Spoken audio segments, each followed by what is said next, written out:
Climate change is not a problem that will affect a distant place at some time in the future. It's happening now, and it's affecting developing countries first and worst, particularly our Pacific Island neighbors. Worsening droughts, food shortages, salination of fresh water, coastal erosion, and the threat of permanent displacement are all taking their toll on vulnerable communities. You turn to your left and your right and you see water. One side is the lagoon and one side is the ocean. Yes, our islands are very small. Our islands are very flat and most vulnerable. Oxfam hosted the Voices of the Vulnerable panel in Wellington to highlight Pacific Islanders who are calling for a fair and ambitious global agreement on climate change.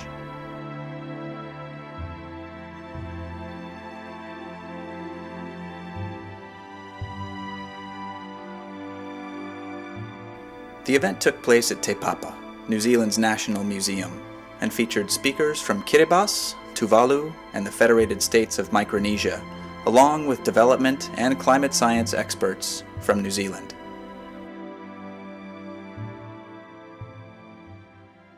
I certainly hear the science, I hear the evidence, but particularly I feel the passion and in a way the growing desperation of the calls of people whose lives, people whose lands, people whose cultures are about to be extinguished.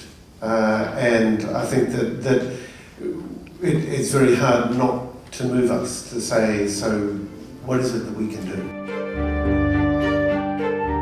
Small island states have been calling on rich countries to accept their responsibility for the problem and make ambitious and rapid cuts to their greenhouse gas emissions.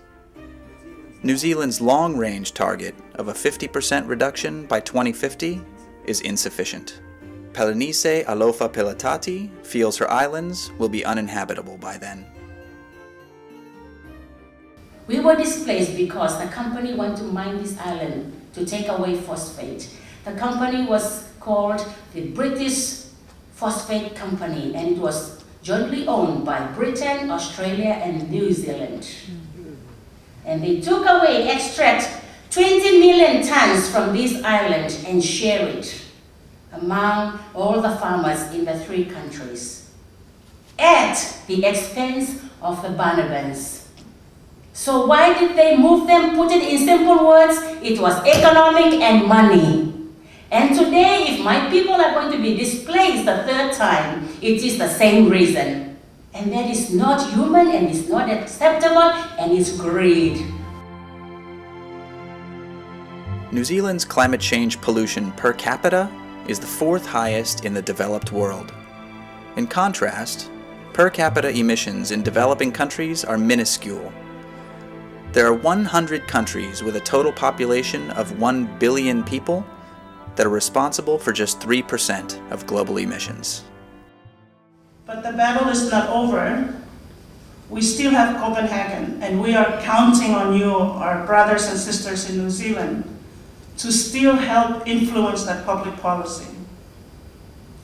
That we need a 45%, not less than 40% reduction by the year 2020. Three things that we would like to see in Copenhagen. We would like to see, for mitigation activities, we'd like to see transfer of technology. If you cannot transfer your technology, we do not have the capacity to do our own mitigation activities.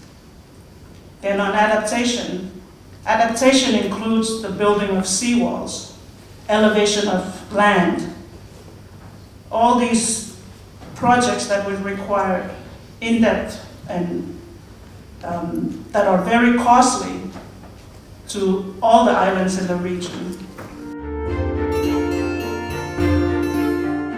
Pacific Island people are deeply connected to their environment. They depend on both land and sea for their survival, both of which are threatened today. Reverend Tafuelu Sama from Tuvalu feels there may be no option for his people but to relocate. Our corals are bleaching. If you go diving around the shores of our islands, you would imagine standing in the midst of a battlefield with all the dead from the battle. It's all white.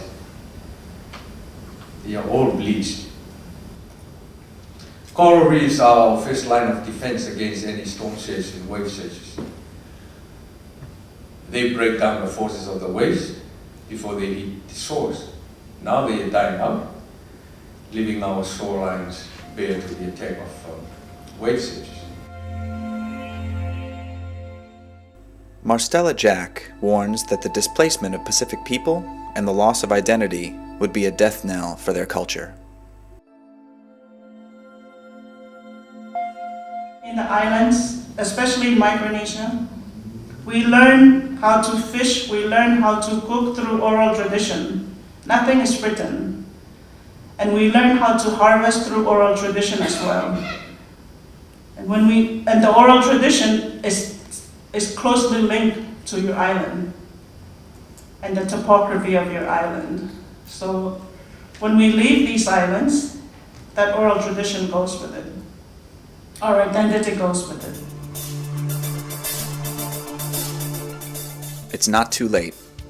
Sign Oxfam's Feel the Heat petition and urge world leaders to take fair and urgent action on climate change.